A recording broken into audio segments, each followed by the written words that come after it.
I didn't mean to fall in love while chasing someone else's memories. It started in Louisiana, in a small house still carrying the scars of a storm that never really left. I was there as a reporter, sent to interview an old man named Isaac about his life after Hurricane Katrina. He spoke slowly, carefully, like every word had survived something. On his wall hung a photograph. A woman stood in the frame, soft eyes, defiant posture. Her name was Julia. I asked about her, and for the first time, Isaac stopped talking like a man being interviewed and started talking like a man remembering. He told me she once dreamed of becoming a photographer, that she left town on a bus without saying goodbye, that some loves don't end, they just disappear. Years later, after Julia passed away, her daughter May inherited a safety deposit box. Inside was that same photograph, and 2 letters. One meant for May, the other meant for her father, the man she'd never known. That's how I met May. She worked as an assistant curator in New York, carefully preserving other people's art while still trying to understand her own mother. She showed me Julia's archived work photos filled with longing, motion, unfinished thoughts. Looking at them felt like reading a diary written in light. I told myself I was only there for the story. But then I found myself arranging a coincidental meeting at a French film screening her gallery was hosting. We talked, we laughed, we lingered. By the end of the night, there was a kiss neither of us planned, but both of us felt coming. And just like that, something new began at the worst possible time, because that was when I got the job offer in London. I didn't know how to tell May. The relationship was still fragile, still unnamed. So I did what cowards do best.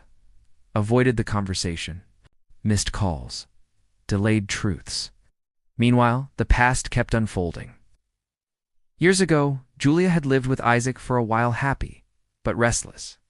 She wanted more. Photography wasn't just a hobby to her. It was oxygen. One morning, without warning, she boarded a bus to New York. She never told Isaac. She found work as a photographer's assistant. She called her friend Denise to celebrate, only to learn her mother had died. At the funeral, Julia mentioned she planned to visit Isaac. That's when Denise told her the truth. He'd married. Shortly after she left, time passed. Julia returned to her hometown with a young May. They took a photograph together in the old house. Isaac appeared, older now. He invited them to dinner with his wife. Julia refused. She kissed his cheek, cried quietly, and walked away. May remembered that moment her entire life, even if she didn't understand it then.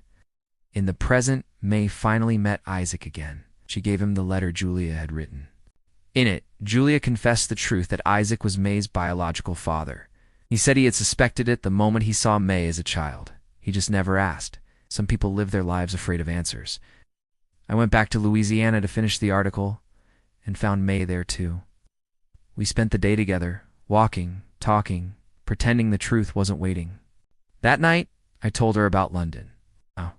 She told me distance doesn't work when one person is always leaving. We parted again. Later, while preparing a retrospective of her mother's work, May found an old video recording. Julia spoke softly into the camera and said something that stayed with both of us. I wish I had been better at loving people.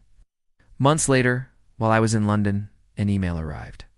May invited me to a concert in New York. We met again, older, braver, less afraid. She finally said what we'd both been avoiding. That love doesn't need perfect timing, just effort.